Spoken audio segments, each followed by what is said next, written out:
Good afternoon, everyone, and welcome to the APA Florida Orlando Metro Section virtual lunch and learn. I hope you all have your lunches today.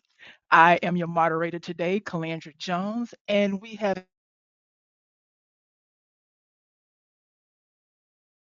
you future land use.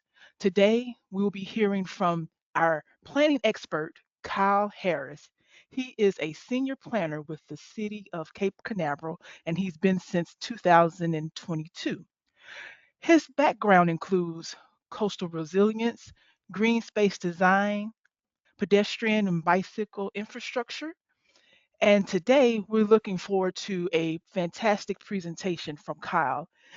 He will, in this presentation, provide a background of the city of Cape Canaveral and its development as the space race was picking up and the development patterns created since that time and the sprawl and the over-paving, which has not helped with the present flooding issues. So, in response to the problems with flooding, the city has taken various steps to improve infrastructure all around.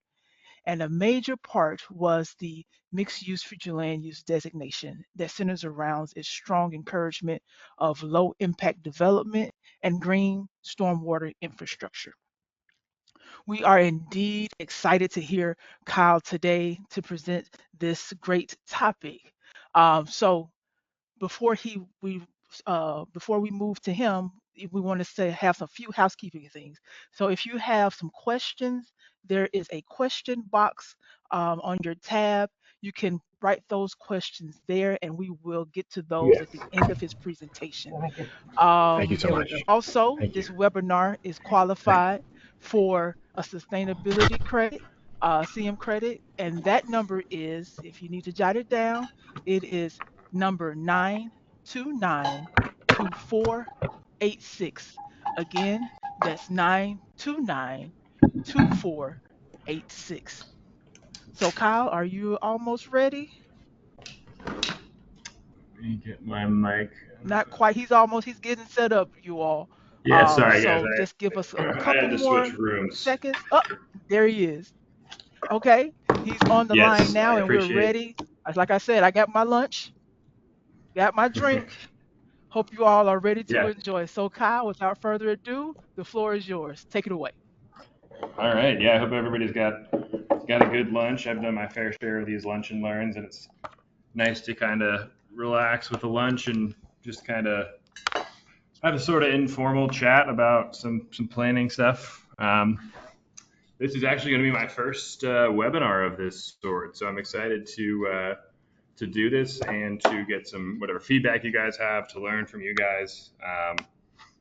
But Calandra, can everybody see my screen? Is it the tools for resiliency from theory to practice? Yes, I can see it. Awesome, awesome. And it looks like we're getting So thumbs ups in the chat as well. awesome, great. So yeah, like I said, my name's Kyle Harris. I'm the senior planner for the City of Cape Canaveral over in Brevard County. And I've been there since July of 2022. Prior to that, I worked for Brevard County, so I have pretty deep roots in Brevard County. I was raised there. I have seen it change over time, and for better or worse. I remember playing in the Banana River when I first moved there, and feeding the manatees, which is of course a huge no-no. But back then, in 1994, we didn't really necessarily know that. But now the Indian River Lagoon is probably our most precious resource, and we are doing everything we can to protect that. So I'll talk a little bit more about that. But yeah, so I'll start this off by basically taking a virtual tour through our attempts to become a more future-ready municipality, planning for not only today's challenges but also the opportunities that are coming in the future. So we're going to look at the built environment, how we structure ourselves internally, and how to best how to best handle the challenges we face, and talk a little bit about what we're doing from a policy perspective. I talked very briefly about my background. I was a planner with Brevard County, and just because of the size of Brevard, it was it was very specialized. I was mostly a zoning planner. I didn't really get to go into the sorts of things that I get to go into in Cape Canaveral, where I'm still doing zoning work, but I'm also doing a lot more resiliency work. I'm doing site development. I'm doing just stuff I never thought I'd be doing as a planner, and I really love that. I get to see the comprehensive side of things or the current side of things.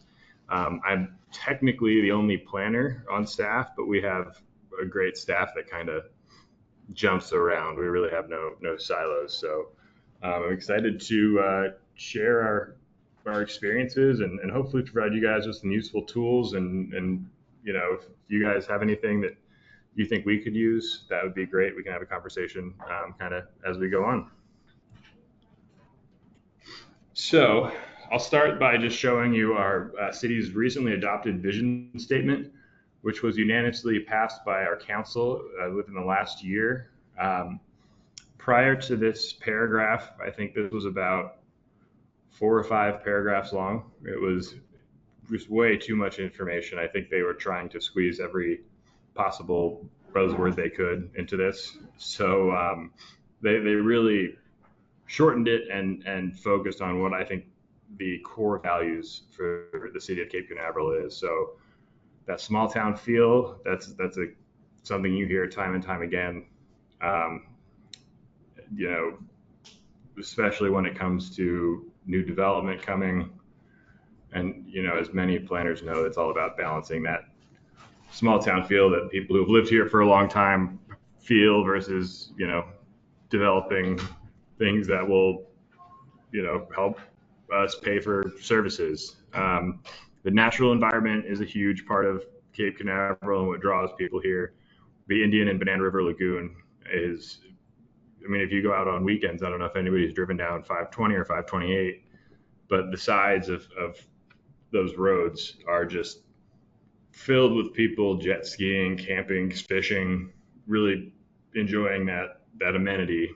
And so we want to encourage that in a way that doesn't also harm the lagoon.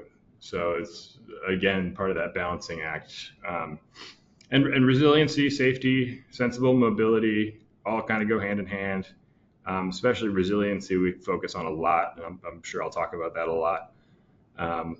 And then even just recently, the sort of, I don't want to call it new urbanist because I wouldn't go that far, but the more pedestrian-oriented developments, business-friendly development, community stewardship.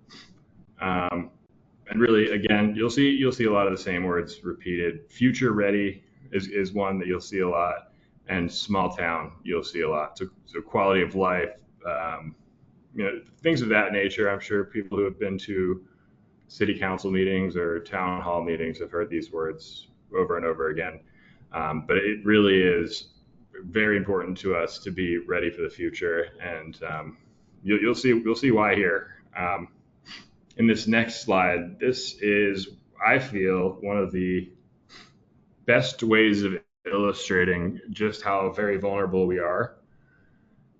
You can see pretty clearly here, we are right between the Atlantic Ocean to the east and the Banana River Lagoon to the west, and there's really not much land between those two bodies of water.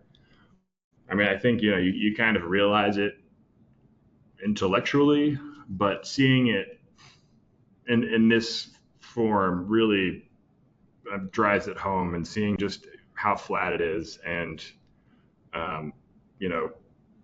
how much goes into when we're planning a new development. We really need to look at this and make sure that we're not going to be encouraging development that is going to just wash away in 50 years with storm surge or sea level rise. A lot of the Port Canaveral area to the north of the city was dredged back in the early 50s, and that fill was used to construct much of the western part of Cape Canaveral. So the western part of Cape Canaveral, which is a big chunk of, especially where our economic center of our city is built on fill, and I don't know if that's the best, most future ready way to do that, but that's the way it is. And we have, our water treatment plant,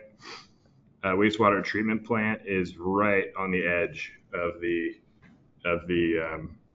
Banana River, and we're currently working on doing some living seawalls because we've noticed just so much erosion every year. Every new storm, we're going out there, we're doing lidar, and we're finding that it's inching back and back and back, and we're at the point where it's starting to. You can easily see where losing some more land will be in big trouble. So that's kind of the type of development that was established, how we established Cape Canaveral. The earliest neighborhood, Avon by the Sea, which we call the presidential streets because their streets start with Washington Avenue and go down to about Grant for us. They're platted back in 1921. And the real building boom was in the 50s and early 60s, and to an extent the late 40s. And it was all about getting those things out fast, and not really at the time. I mean, they didn't have the foresight to consider, maybe we shouldn't be paving all of this without any concern for drainage. It was all about, well, we need roads, we need homes, we need to get them fast, we got to get to the moon, we got to explore space. So that has led to some problematic development patterns that I think we are slowly but surely working to address. And it really, even after the 60s, it just kind of, in classic Florida fashion, that sort of sprawling single family zoning was kind of the name of the game, even as it grew. And just, we actually have a higher degree, I think, of missing middle housing, duplexes, triplexes, small apartments mixed in with single family homes. I would say we have more than the average city in Brevard County or even Central Florida, but we have fallen in a trap of a lot of the kind of growth Ponzi scheme where we're just sprawling to the extent that we can because we're pretty small. So we're only 1.9 square miles. We've got a population that hovers right around 10,000 residents, depending on the time of year.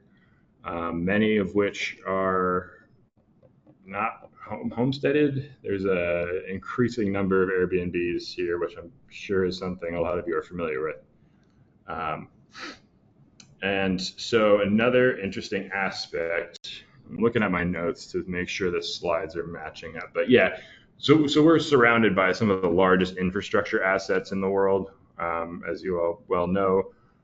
Hundreds of billions of dollars worth that play a mission critical role for both the U.S. and the state of Florida. Obviously, we have Port Canaveral right to the north, which is the second largest cruise port in the entire world by passenger volume. And I think we trade that pretty back and forth with Port in Miami. And it's kind of like a little bit of a rivalry. But at the same time, I don't know if we can keep growing without having, preparing for more impacts. And then obviously north of Port Canaveral is the Cape Canaveral Space Force Station and the historic Kennedy Space Center, which receives millions and millions of visitors to, go watch a shuttle launch, go catch a cruise, obviously come out, go to the beach while they're here, watch a launch. And then on top of all that, there's plans for an aquarium that will host over 500,000 visitors annually. Right still technically in the port along the Indian River Lagoon, but just right to the north of city limits. So it's not in our jurisdiction, but it will play a very large role. It will have a big effect on our infrastructure. So these are the sorts of things we have to consider. We're faced with all these economic pressures, these antiquated development practices, and throw on top of that the Earth's changing climate, more intense rainfall, stronger hurricanes, long-term sea level rise. Again, I think this photo kind of shows just how vulnerable we are, and how we really need to take that into consideration with every decision that we make, every planning decision, policy decision. You know, if we decide to do a pump station here versus somewhere else, or what we fund, it's very important, and every little decision could have ripple effects. So let's see. These maps we like to use a lot because they really drill down the impervious surface coverage that we have in Cape Canaveral. Is quite honestly, it's a pretty major problem, and I don't actually know, compared to other places in other similar areas. I'd love to see a map like this for maybe Cocoa Beach, if it's much worse, if it's similar. You know, we've got some areas in what we call the presidential streets, which is this grid system here, sort of on the eastern side of A1A, that has impervious surface levels of 80 to 90%. So it'll be, a multifamily housing unit surrounded by parking on all sides. I mean, like, no green space whatsoever. These are built in the 60s when they, weren't even considering this. And we currently do not have a mechanism to limit the amount of impervious surface that's required, or I'm sorry, like a maximum. That is something that we're working on and want to get on the books very soon, because we have a lot of issues with flooding, as you may guess, and as I've stated a few times. So, plus it's just bad design from a traffic flow perspective. You've got, a parking lot right up against one of these presidential streets, and you're backing up right into the street. And so there's really, traffic management is another big issue that just to add on to all this impervious surface coverage. So, but these maps we use quite a bit, and I think they're a very good illustration of the issue. And hopefully we're getting some more accurate LiDAR data here with an NSF grant that I'm going to be talking about a little bit later. And I don't know if we've done enough yet to really counter some of this, but hopefully over time we can start to see these numbers come down a little bit, and trace that back to policy decisions. So let's see the next slide. Just some pictures of flooding that we have experienced. These pictures are actually from what we would call just a regular rainy Tuesday. A regular rainy Tuesday storm. This wasn't a named storm. This was kind of something that just came and happened, and you wouldn't have been prepared for it necessarily, because it was like any other storm. And this is happening more and more regularly, and this is resulting from a number of things. The development patterns, obviously, but just our infrastructure has not really been built to handle this. We've got storm drains that back up. We've got a big part of it also is that the city's stormwater outfalls drain into the Banana River Lagoon. And over the past century or so, the average height of the lagoon has risen by about 8 to 9 inches. So today, this has led to lagoon water backflowing into the underground stormwater system and taking up capacity. Obviously, that reduces the system's overall draining potential, which then causes the floodwaters to be present for a little bit longer. But since 2020, city staff has observed 7 distinct high-intensity rain events that have caused significant flooding, and these are all non-tropical storm systems. As we face changing climate patterns, we're just going to see more and more of this. So we have to address this somehow, which is, well, here's another, just to drive the point home. This was Hurricane Nicole, the famous November hurricane that I think took a lot of us by surprise. I think this was the year where everyone in my office was saying like, "Huh, we got away with it. No big storms." And of course, we were all like, "Well, don't jinx it." And they're like, "Yeah, it's already Halloween. What's the odds that there's going to be a storm?"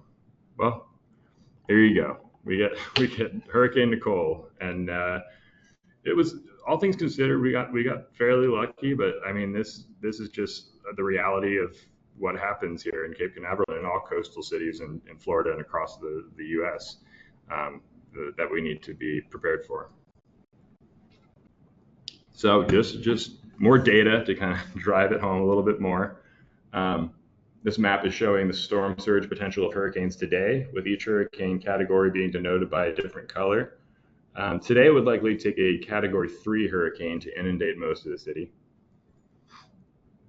And this map shows the storm surge potential of hurricanes in the year 2070, with the addition of several feet of sea level rise.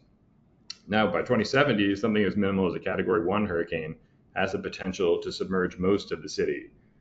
I bring these up not to create a mood of doom and gloom, but just to show that these challenges are very clearly real, and they're quite often a wake up call. I think the group that I'm speaking with now probably realizes this, but just in general, I think maps like this are a great way of expressing this to the layman or people who maybe don't, not even if they believe it, it's just very alarming to actually see. So maps like this are really important. So we want to incorporate some flexibility in our planning so we can adapt and have a livable, safe, and secure city. Um, just approach it, in a holistic way. So now to get into the actual stuff that we're doing. Now there's enough doom and gloom, so we can talk about what we're actually doing about it. One of the major things that we have established is the Resilience Division, which we also call Cape Canaveral 2063. The reason it's called that is the city was incorporated in 1963. So 2063 will be the year that it will be 100 years old. We'd love for Cape Canaveral to still be around and thriving by 2063. So that's just kind of a reminder we have out there. Cape Canaveral 2063, we're going to get there. We're going to be thriving, hopefully. So we have that, and through that, we do a lot of these different programs. Here you see the rain barrel giveaway program, and this is for residents who want, if they want to, all they have to do is ask. If they want a rain barrel, they can get a rain barrel from us free of charge. And once they obviously install it, they can get a rebate from the city of Cocoa Water. I believe it's $50, but it's an adopt a rain barrel program. It's been massively successful. We've had a lot of luck getting these rain barrels, um, taken off our hands, and we're only going to get more. I think these barrels in particular were originally meant to store olive oil, so there's some creative reuse here. Um, we've done solar arrays on municipal buildings. I have a slide about this coming up. But if anybody here knows Zachary Eicholtz, our chief resilience manager, he is big on solar. He's done a great job working with ESA Solar to get these municipal buildings outfitted with some really impressive solar arrays that offset a ton of energy. I don't have the numbers, but they do a great job. Lead for Cities is something we were part of the 2022 cohort for Lead for Cities, and I'm sure a lot of you are familiar with LEED building. Oh, I'm sorry. Hold one moment, everybody. Apparently they informed you wrong. They need this room. Oh, okay. I'm so sorry. That's all right. Hey guys, I am going to have to, I think, shift where I am again. If you can bear with me, just one moment.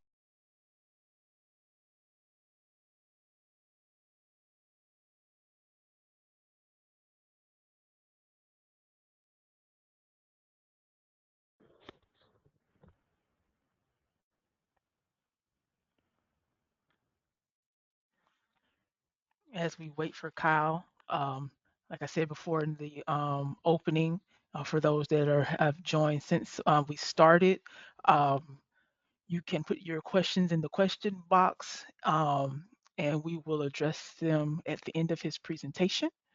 And also, again, for those that may not have gotten the CM credit number, it is number 9292486. Again, 9292486. This has been your commercial break for this presentation. All right.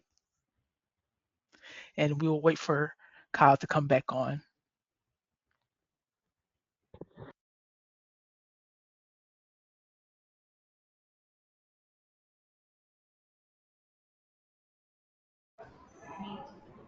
All right, can you guys hear me now?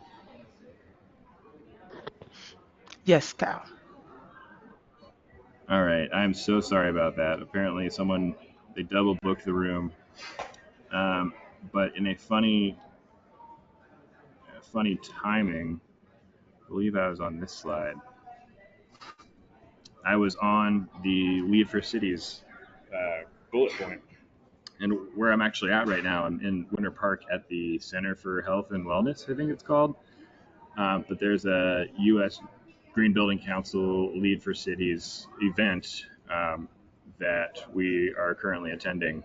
And I wanted to sneak away to do this webinar, but mixed results there. But I think I'm good now. But that's where I am now. Actually, is for the Lead for Cities event in Winter Park, and that's been really successful. It's basically we just have to meet some benchmarks to show that that we're taking resiliency seriously, that we are meeting certain thresholds for, how much waste we're creating,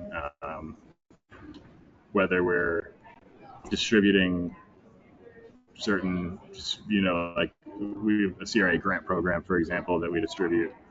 It's a very holistic program that's intended to basically, like you would a building, certify an entire city as LEED. And we got LEED silver, I think. You can get LEED silver, LEED gold, LEED platinum, maybe. But anyway, and then so the final one on here is the National Science Foundation, the NSF grants, and that one is. Sorry, one moment. So this NSF grant, the way it worked, we were given a $500,000 pilot project, basically a proof of concept to show that we could build. Actually, I think it's the next slide. It's this slide. This is what we use this NSF grant for, to build a smart rain garden that would take. This is located in an area where we experience just a ton of flooding, and it's probably one of the number one area that we get complaints about. But this has been already a great way of taking that stormwater, that rain, filtering it through this rain garden, and letting it, naturally kind of percolate and remove some of those bad parts. It's probably not the technical term, but before releasing them into the lagoon. So we actually have the after picture. We have some newer ones. It looks exactly like the rendering. It's crazy. I've never seen something look so much like a rendering. And for a project funded by the government, done by local government, we got it done in 10 months, I think. I mean, we really we did it quick, and kind of bucked some of the stereotypes. But so yeah, to talk a little bit more about the Cape Canaveral 2063 a little bit. I'm already at 12:30, so I'll try not to get to too much depth. But we established this back in October of 2022, and it's a division within our Community Economic Development Department. We've got a couple full-time staff members, and then as the senior planner, I've kind of got 1 foot in and 1 foot in the more traditional Community Economic Development Department. So basically, this is just saying I need to consider resiliency in most of my decisions, one way or another. So that's really what it boils down to. Um, I think we are lucky in that our council, our planning and zoning board, everyone recognizes the importance of these resilience-based policies that we're doing. Um, and sometimes you have to frame it as an economic argument.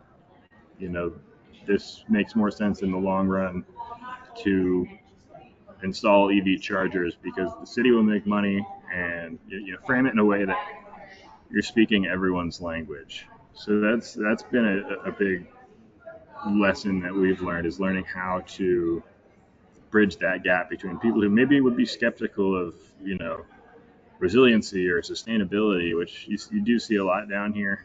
But we also don't let a good flood go to waste. I mean, these people see the flood in their front yards, and they believe it. I mean, they know this is happening and they want to stop it. So we've gotten very lucky with people supporting us. But the City of Cape Canaveral Community Center, which we call C5 because it's got 5 Cs, we installed this 48 kilowatt rooftop solar array. Let me look at the exact numbers because this is pretty cool. The ultimate idea is to have our community center act as a resilience hub where after a hurricane, if power's out everywhere else, we'll have this resilience hub where you can get power, charge your phone, get snacks. It's raised a little bit above, most of the rest of the city so that it won't really experience flooding. And even if it does, it's got all sorts of flood barriers and, different ways of mitigating flood damage. So it's a place where if the worst were to happen, people can gather. And it's right in the middle of the city. It's got a Starlink there, so you'll have the internet. But that's something that is really important to us. And I think there's an actual designation as a resilience hub that we haven't quite reached yet. But that is the ultimate goal. So it can withstand a Category 5 hurricane. It can be used as a heat shelter, especially for our elderly population. And then it's got interior gym, running track, and probably most importantly, it's got pickleball courts. So it is always in use because people here love pickleball. All right, I already kind of talked about Veterans Memorial Park. All right, so this is really what I think the meat of the presentation is supposed to be at. So thanks for bearing with me. With plans and policy changes, with special emphasis on 2 of these, but I'll just very quickly go through some of the ones above. So everything else is kind of in this physical city-owned infrastructure, but policy is the number one way that we can accomplish our goals. So just as an example, the 2021 Resiliency Action Plan that came out of the 2019 vulnerability assessment that we did with the Eastern Central Florida Regional Planning Council. It has, I believe, 56 preparedness targets that we kind of use as justifications or references when we're drafting policies to bring to council. So just for example, if we want to eliminate parking requirements for some uses, we can point back to a preparedness target that talks about the need for de-paving and how de-paving can, decrease surface runoff. And it's just another tool that we can use in addition to the comp plan, in addition to, other documents that give us some more credence to our policy ideas. So the comprehensive plan updates, a lot of this, quite honestly, is us being a little behind on the peril of flood legislation updates. But we did go a little bit above and beyond where feasible. But a lot of it is just getting that, implementing those best practices for low impact development, trying to make it so that we can, insurance completely killer for as much as possible. We participate in NFIP and CRS, and we've had success doing that. So that's been kind of another building block for our land development regulations. The elimination of parking requirements. This actually started as a kind of completely different topic. We had a property where they added some chairs, quite a few chairs, outdoor seating. Never came in for a site plan or anything like that. And so they had a code enforcement violation from that. When that came up for a hearing, people came out in droves. This is one of those bars that's like a neighborhood bar where everybody knows everybody. And it kind of spurred this conversation about, well, this is a bar that people walk to or people will bike to. Is the parking requirement here for bars and for restaurants, does it really make sense as, one space per 3 seats, I believe is what it was. And we went back and forth. We looked at square footage. We looked at occupancy based on fire code. What is the best way to look at this? And then eventually the Planning and Zoning Board, who is also our de facto sustainability board, they were the first ones to say, and I like to think that I kind of planted the seed, but what if we just don't have a parking minimum requirement, for a number of spaces, and let the owner decide what's best for them. And it was this is one of those ones where I think we were able to approach it from that resiliency standpoint. You're going to have less paving, but you're also able to make the argument that it's better for small businesses. It's better for potentially some design work if you want to have a more compact development that's, the floor area ratio is, higher. So if you're trying to get that compact town center feel, eliminating parking requirements is very, very popular right now.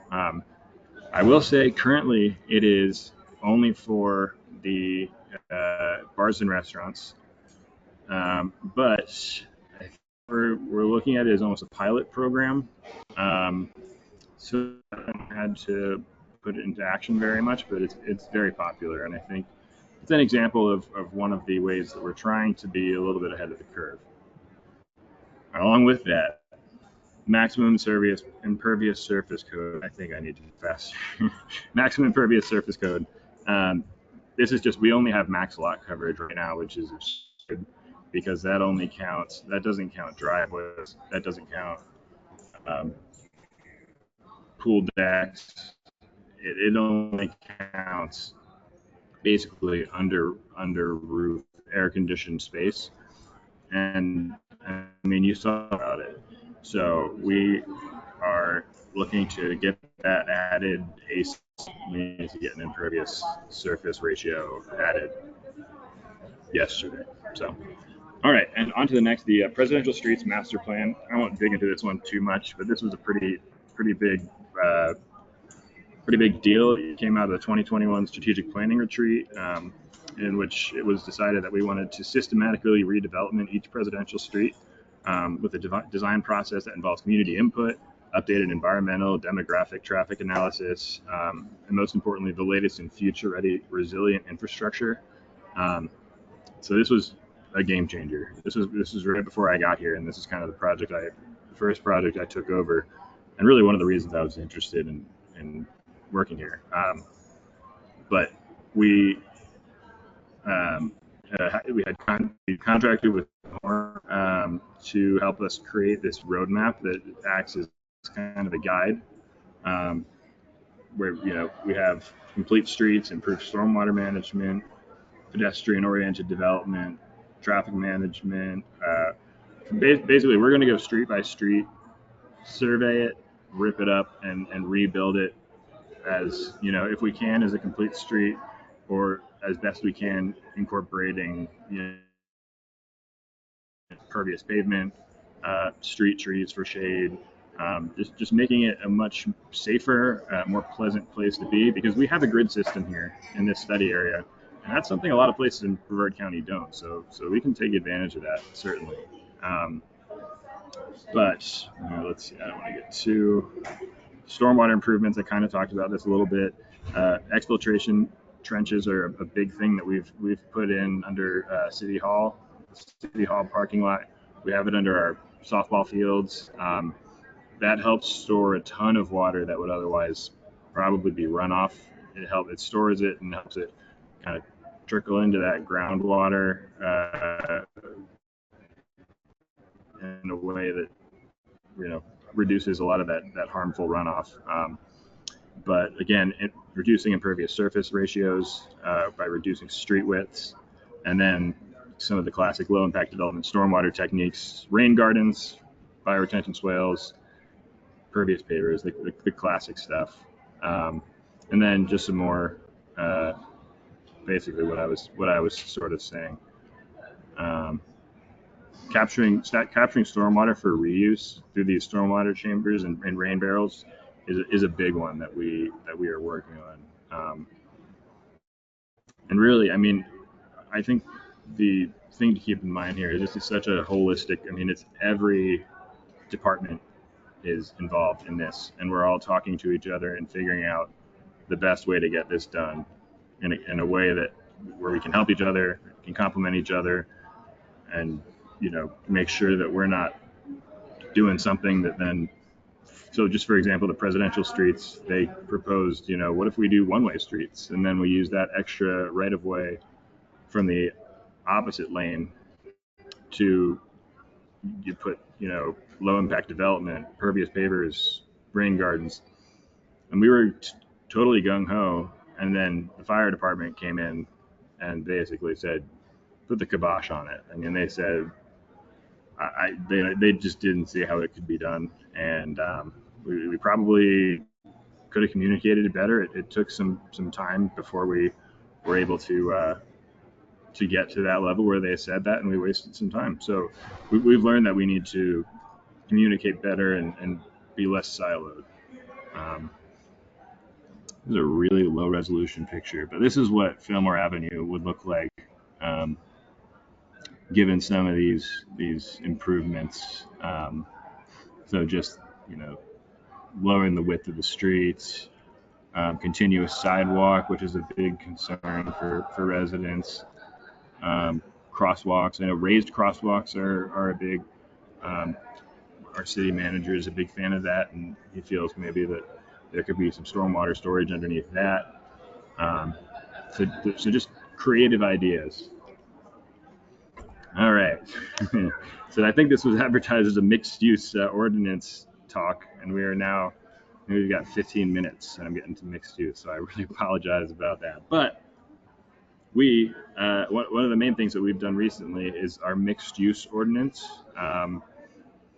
Why mixed use? I think most people on this call probably recognize the benefits of mixed use as far as it relates to resiliency, creating that more diversified economic base, the social, having third places where people will interact on the street, eyes on the street. Environmentally, you're taking up less space to have a Burger King and then a huge parking lot, and then you have a Target in the back. You don't need all that parking. It can all be condensed significantly. Less infrastructure. I mentioned the growth Ponzi scheme earlier. I don't know if anybody's super familiar with strong towns, but infrastructure is so expensive, and sprawl really leads to just incredibly costly laying down of roads and utilities. And by having mixed use, you're able to kind of condense all this into a much smaller area. And then disaster recovery. I guess theoretically it's easier to less roads or utilities to take care of, kind of going along with that first point. Mixed use is a lot more equitable. It's really a throwback to how cities have been for years and years and years before the car. No HOA or deed restrictions that that these sprawling single-family suburbs may have. Um, it's flexible and efficient, creates a sense of place and community. I think there's the old joke that why do people miss college so much? And it's because it's a place where you could around and you had a distinct sense of place. And I think that's the same for like Disney. I think people like being able to walk around and have an identity. Koga Village is one of the places around here where I think that's a real place. It's not just strip mall. And then diversity of housing types, having even a single residential unit on top of commercial um, could increase the housing supply in a way that would be small but useful. So the timeline for this, I don't know if we need to go into this, but basically there has been talk about mixed use in Cape Canaveral for a long time. It's been desired by residents of Cape Canaveral. We really don't have a downtown area, and that's been something that I think a lot of residents would like to see, kind of a town center. Um, so in 2012, we established the A1A Economic Opportunity Overlay District. And it actually specifically calls out in our land development regulations for that it's intended to provide a mixed-use, pedestrian-oriented focus for the town center. However, we never really had anything in our comprehensive plan that would actually permit that mixed-use development. So we had this language, but it's conflicted with our comp plan, and that was 12 years ago. We're finally getting around to meshing these two concepts. The Resiliency Action Plan laid out some groundwork for mixed use, sort of for the reasons mentioned previously, about the efficiency and the environmental and equitable benefits it has. And then in 2022, I think it reached a head when it was brought up at the strategic planning retreat, which is where City Council says, basically, you got to get this done now. No more talking about it. You got to get it done. So we drafted the ordinance finally. We had many hearings with Planning and Zoning Board trying to get it done, trying to iron out some of the details. The council on their first hearing did unanimously vote to adopt it. But at the second hearing, we did have a new council member who was elected in November who was concerned about the impact of the Live Local Act, specifically because the mixed use ordinance had allowances to go up to 30 units per acre if certain conditions were met. There was a concern that if you're familiar at all with the Live Local, you can do the highest density within a certain range. And there were concerns that 30 units per acre would count. It's a little hard to explain, but basically our max density in the city is 15 units per acre. Density is kind of a dirty word in Cape Canaveral, and the new council member and others were concerned that 30 units per acre would be allowed by right given this Live Local Act. It turned out that is not the case, and in fact, a glitch bill that was introduced last year or this year very specifically called out that density bonuses through certain conditions do not apply for that maximum density. So the 15 units per acre is the maximum. City Council is happy with that, and we got that passed in January. So the actual ordinance itself is interesting, and I am curious to hear your thoughts if you guys want to talk to me after. But just a very brief overview. In order to get the mixed use future land use category, you have to be a minimum of 7 net developable acres. No more than 75% of any one land use will dominate the project. It cannot exceed 65 feet in height, and it can have a base density of up to 15 units per net developable acres, but may be increased to 30 units per acre at the discretion of City Council. And then there's a few places it has to be adjacent to or have primary access from some of our major roads: A1A, Center Street, West Central Boulevard, and then the aforementioned A1A Economic Opportunity Overlay District. It would need to be located within that. And the ordinance also mentions some live-work units, which enables, kind of the classic. I think of Cocoa Beach. If anybody knows Cocoa Beach, it's got the business on the bottom, you live on top. It's the very kind of old-fashioned, smaller scale mixed use.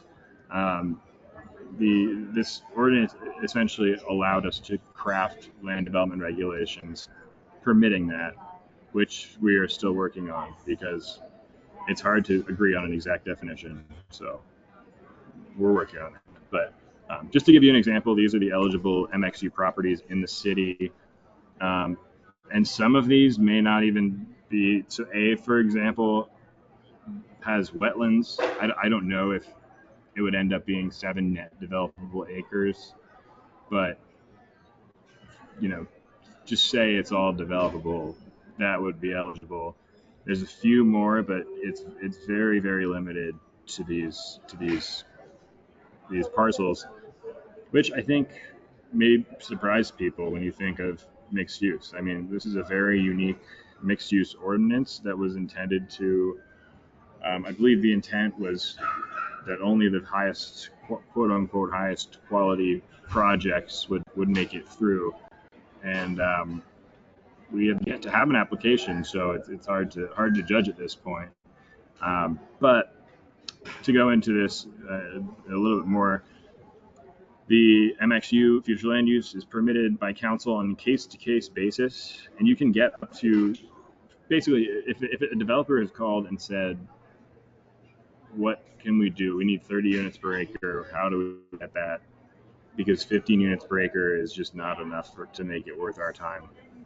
There's a long list of conditions that, these are just some of them, but these are the ones that I think are applicable to specifically the resiliency aspect and maybe some of the more design-related aspects. Embraces a vision statement. It's very, very judgment call, because if you remember the vision statement, it mentions, small town feel. It mentions some words that might be a little difficult to pin down. Other ones are easier: pedestrian-friendly design mechanisms. That's pretty easy. The manner in which the developer addresses flooding concerns. That one's pretty easy. The experience of the developer. We want to see that they've had success with projects like this in the past. Prohibit strip commercial uses, of course. Impact on environmental concerns and whether the development enhances the beauty and integrity of its natural environment. And then this last one: incorporation of resilient, sustainable, and climate-ready community design features. I think that is where we get to really call for this low-impact development. And if we see some really cool low-impact development, and we want it, and it would benefit the city, I mean, that's where I think really the rubber meets the road. That's where we could do something exciting. And we have had contact with different developers who seem willing to play ball with this. The process to actually get the mixed use future land use is a little bit goes into it, because these are such huge projects. There's a couple different reviews beyond what you would typically expect from future land use change. So just to very briefly, there's 2 preliminary public meetings prior to the application even being accepted. So the applicant would have to submit a concept plan, building elevation, proposed land uses, at a city council meeting. There they'll receive preliminary feedback, and then from there, taking that feedback, they would need to conduct at least one neighborhood workshop to inform neighboring owners and interested residents and businesses.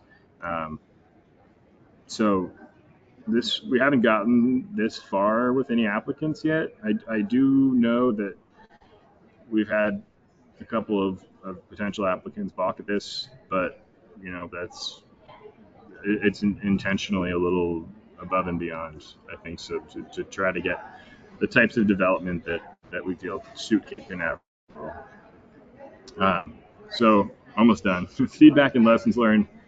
There has been excitement that we're finally allowing this. It's been a long time coming. We've got to be one of the last places to do mixed use development um, in the area, because I mean, that's just, I can't believe we really hadn't in the past.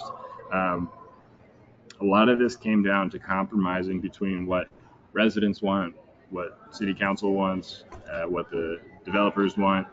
Obviously, I mean, that's planning in a nutshell, but I think, you know, a lot of that will come through in the development agreement. Um, like I said, we need to get that first application. I think that'll really be kind of guiding the guiding principles that we go by. We're going to learn a lot when we get that first application. A couple of the I don't know if I can call them criticisms, but what people have mentioned, that too large of a minimum size, the 7 acres, is a little tough in Cape Canaveral, where there's only so many 7 acre parcels. You can combine parcels to make them 7 acres, but obviously that's also acquiring that land is very difficult. The approval process also is complicated by design, but that is something that we've had long talks, and as they learn more about the process, we've had developers go, okay, well, I might just do townhomes, or I might just do a hotel. And so is that what we want? I mean, we would love to see this sort of development that would benefit the city, make it a more interesting place, incorporate low impact development, and all that good stuff. But the threshold to get 30 units per acre, it's a little, can be a little vague. I would argue that we could, it's something you work through, so it's not too bad. And then just the locational criteria, it's very limited. Although A1A is by far the main road that runs through the city, I can't picture some of these projects anywhere but A1A, especially with the 7 acre minimum. And there's 1 or 2 exceptions, including the one that's pictured here on West Central. So, like I said, we are still waiting for our first applicant, which will teach us a lot. We are working on the live work land development regulations, and if anybody wants to reach out to talk about this, I have done a lot of research, but it's a lot. There's a lot of different definitions, and I'm trying to pin down what I think is best for our city. So if anybody has any ideas or wants to talk, I would love that. We're assessing the impact of the state live local legislation. I think we have kind of with the glitch bill, that's helped a lot to clarify some things. I don't think it will make too big of a difference, but it does offer arguably an easier way of doing mixed use, if you can provide some affordable housing, like an affordable housing component. And then feedback from other planners and others who have accomplished something similar or are hoping to in the near future. Again, I'd love to hear from you guys.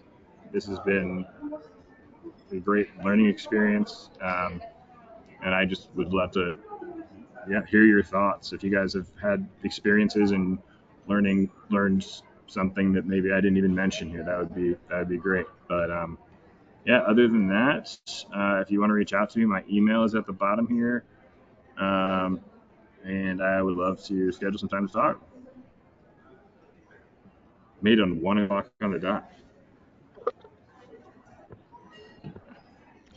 All right. Thank you. Thank you, Kyle. We greatly Yes, appreciate you in presenting this particular topic. We do have a couple of questions, but we only have like 30 seconds.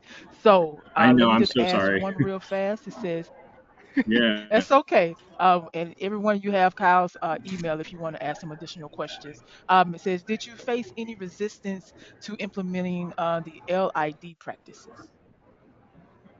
No, not really. We've gotten LID, I think, most developers that we've worked with know Cape Canaveral, and they know we harp on it over and over, and they know that that's something that's really important to us.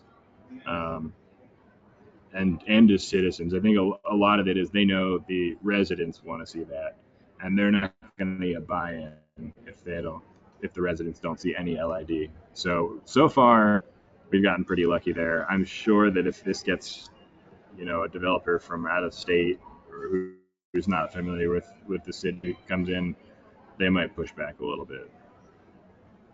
Okay. Okay. All right. Sorry, you all. We are out of time. Again, thank you, Kyle, for your presentation on today. And then again, everyone, thank you all for joining us for this virtual lunch and learn. I hope you. Awesome. Thank you guys so much. Again, the number for the CM credit is 9292486. And we will see you next time. Have a great day, everyone. All right. Bye, guys. Thank you for having me.